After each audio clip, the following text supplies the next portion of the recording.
Ever set a goal for yourself? You know, one you really want to achieve. Yeah. But something just seems to hold you back. Yeah. Today, we're diving deep into a conversation between Shetty and Rob Dial from the Shetty podcast to understand just what that something might be. It's a conversation about unlocking your potential.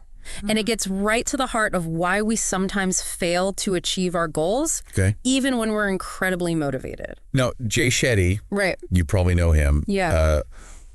Former monk turned social media star. He's all about using ancient wisdom to help people lead more fulfilling lives. Okay. And Rob Dial. Yeah. He's the brilliant mind behind the Mindset Mentor podcast, where he breaks down the psychology of success. Right. So we're in good hands. Absolutely. And one of the first things Dial dives into is the idea of fear as a major roadblock. Okay. But he makes a really interesting distinction between what he calls primal fears and intellectual fears. Okay, I have to admit, I'm intrigued. I know what a primal fear is, Right. that fight or flight response when you encounter actual danger. Yeah. But what's an intellectual fear? It's that voice in your head that whispers, what if, constantly. It's the fear of failure, the fear of judgment, the fear of the unknown. Okay. These fears Dial argues are often the ones that truly hold us back. So it's not the fear of a bear chasing us through the woods. Right. It's the fear of, say... Giving a presentation at work. Yeah. Or finally asking someone out on a date. Exactly. Those what ifs that play out in our minds that feel so real. Yeah. So daunting. And our bodies often react as if they were real threats. Right. Triggering that stress response that can leave us feeling paralyzed. I've definitely been there.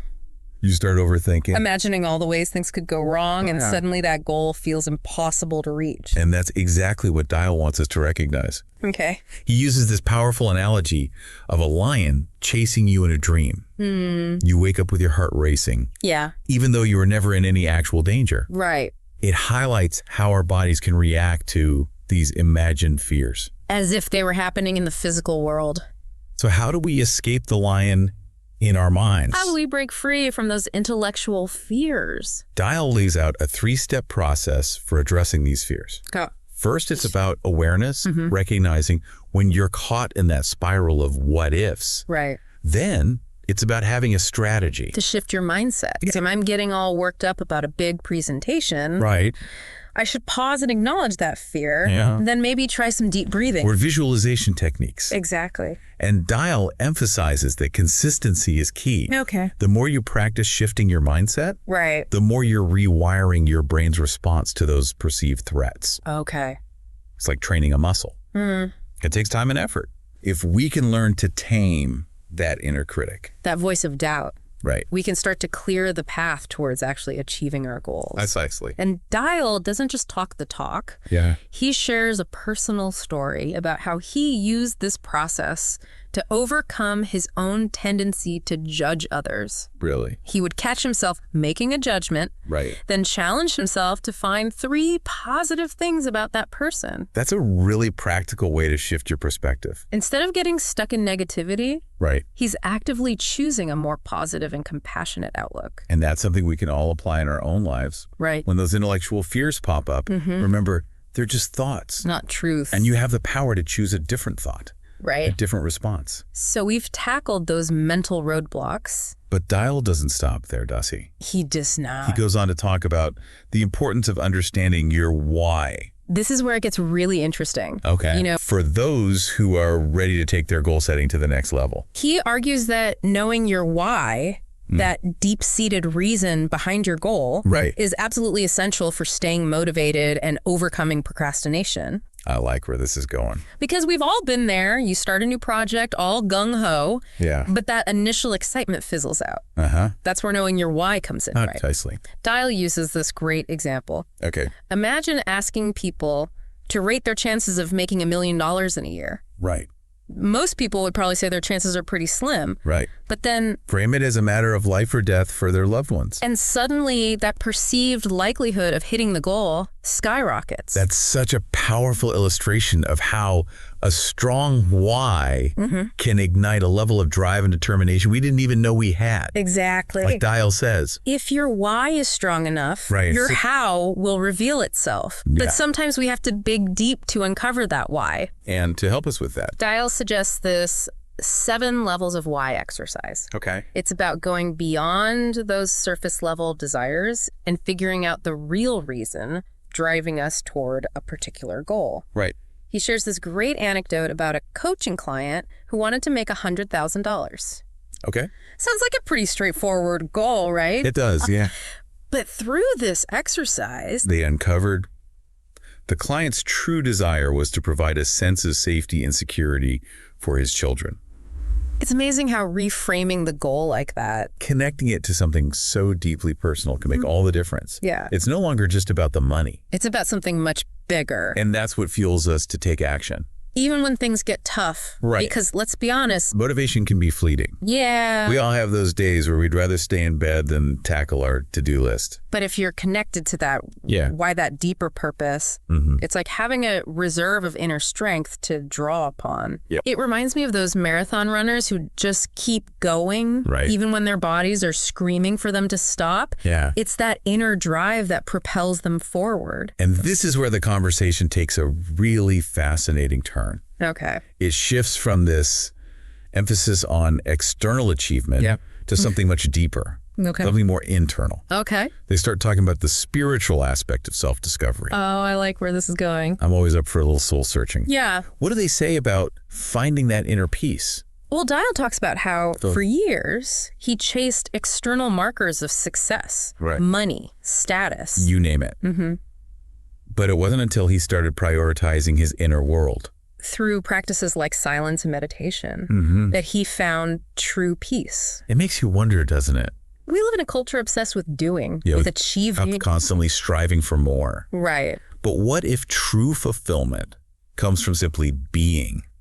That's exactly what Dial is getting at. He realized that no amount of external validation could fill that void if he wasn't at peace within himself. And it reminded me of that C.S. Lewis quote. Okay. You don't have a soul. You are a soul. You have a body. Wow, that's powerful. It's like a complete reframing of how we see ourselves. Right. It's not about prioritizing our physical needs and desires above all else. It's about recognizing the soul. The essence of who we truly are as primary. Exactly. And it's not about rejecting the material world or becoming some kind of ascetic. It's about finding a balance. Cultivating that inner sanctuary amidst the busyness of life. Exactly. So how do we actually do that? How do we nurture that connection with our true selves? What did Dial say about that? Well, he emphasizes those practices that help quiet the noise of the external world and allow us to tune into our own inner wisdom. Things like spending time in nature, journaling, meditation. It's about creating space for stillness. For reflection. Exactly. And you don't have to go on a silent retreat to do it. Right. Even small moments of stillness, like taking a walk without your phone or just practicing mindful breathing for a few minutes can make a world of difference. Okay. It's about finding what works for you. And making it a part of your routine. And what I find so fascinating is that this emphasis on self-connection doesn't negate the drive to achieve our goals. Right. In fact, Dial argues that it can actually enhance it. That's what's so intriguing about this idea. It seems paradoxical. But Dial found that his own spiritual practices didn't diminish his ambition. Right. They helped him create from a more grounded and centered place. It's like that inner peace and clarity allows you to channel your energy more effectively. You're not as easily swayed by setbacks or self-doubt because you're anchored in that deeper sense of self. Precisely. He even uses the phrase, I'm in the world, but not of the world. Right. And it's not about detaching from reality or responsibilities, but rather approaching them from a place of greater peace and awareness. Right. So it's not about choosing between ambition and inner peace. It's about recognizing they can coexist, even complement each other. Exactly. It's like this beautiful paradox, finding that sweet spot where you're fully engaged in the world, striving towards your goals, but not so attached to the outcome that it robs you of your inner peace. Okay, I'm starting to wrap my head around this. But it does bring up something I've been pondering. Okay. We've talked about the importance of a strong why. Right. That drive to achieve our goals. Mm-hmm. But now we're also talking about finding peace, letting go of that constant striving. How do we reconcile those two seemingly opposite pursuits? That's the million-dollar question, isn't it? And it's something Dale acknowledges directly, this seeming paradox of finding peace and drive simultaneously. Right. He explains that they're not mutually exclusive. Okay. In fact, they can beautifully coexist. This is where that Eastern concept of simultaneously one and different comes into play. You know, he did mention that. It's like holding the significance and the insignificance of our lives in perspective at the same time. Right.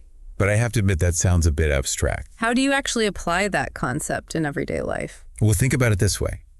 We often get caught in this trap of thinking that everything we do has to be of ultimate significance. That we have to leave a huge mark on the world. That kind of pressure can be paralyzing. Right. But if we can hold that thought alongside the reality that in the grand scheme of things, we are pretty tiny specks on a floating rock in a vast universe. It kind of takes the pressure off, right? Exactly. It allows us to approach our goals and our lives with a bit more lightness, maybe even a little playfulness. Exactly. It's not about becoming passive or indifferent. It's about recognizing that our efforts matter. Right. And at the same time, right. They don't define our worth. Right. It's about finding that sweet spot between engagement and detachment. It's like we can be fully invested in the game of life, giving it our all, but not having a complete meltdown if we miss a goal or things don't go exactly according to plan. I like that analogy. And I think that's the key to experiencing both drive and deep peace. Recognizing this duality allows for greater grace and freedom. It releases the pressure to be perfect while acknowledging the importance of our efforts. It's almost like those moments of stillness, the ones we often try to avoid, might actually hold the key to unlocking a whole new level of creativity and clarity. That's what Shetty and Dial would say for sure. Those moments aren't empty. They're actually full of potential, full of insights, creativity, and connection to that deeper part of ourselves. It's like that saying, silence is golden. But we live in a world that's constantly trying to fill the silence, doesn't it? It absolutely does. It takes a conscious effort to resist that urge to turn on the TV and scroll through our phones. Or fill every quiet moment with noise. But the truth is, that's where the real magic happens, in those spaces between the noise. So instead of fearing those quiet moments, maybe we should embrace them, see them as opportunities for self-discovery and growth. Precisely. What if instead of fearing silence, we embraced it as a source of creativity, clarity, and connection to our deepest selves? That's a powerful thought to end on, don't you think? If our truest selves are revealed in silence, what might we discover if we simply created more space for stillness in our lives? That's something I'm going to be reflecting on, and I hope you will too. This has been an incredible deep dive into the psychology of achieving goals. And on that note, we'll leave you to dive into your own reflections. Until next time, keep exploring, keep questioning, and keep diving deep.